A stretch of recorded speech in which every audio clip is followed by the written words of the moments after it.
তুমি জীবনটাকে কোথায় নামিয়েছো? সেদিন তিনিও ঠাট্টা করে কথাই বলেছিলেন। তিনিটা কোন মহাপুরুষ? তোমাদের শিব ঠাকুর। শিব ঠাকুর? শোনো শোনো, ওই লোকটার নাম, ওই লম্পটটার নাম, ওই রাস্তাটার নাম তুমি আমার সামনে কখনো কোনোদিন বলবে না। I just hate him. আমি তাকে ঘৃণা করি। আর আমি শিব ঠাকুরের নাম করবো না। হলো তো? একটা কথা তুমি কান খুলে ভালো করে শুনে রাখো।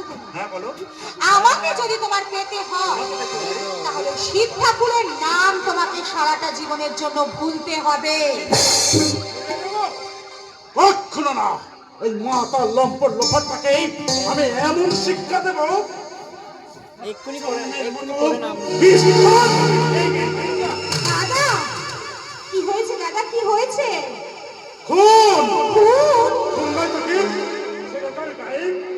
সত্যি বলে আছে বলে কোন রকমে বেঁচে গেছে। যদি একটু দুর্বল তখন তো একবারে অর্ধেক হয়ে যেত। দাদা দাদা তুমি কার কথা বলছো সেটা একটু পরিষ্কার করে বলো তো।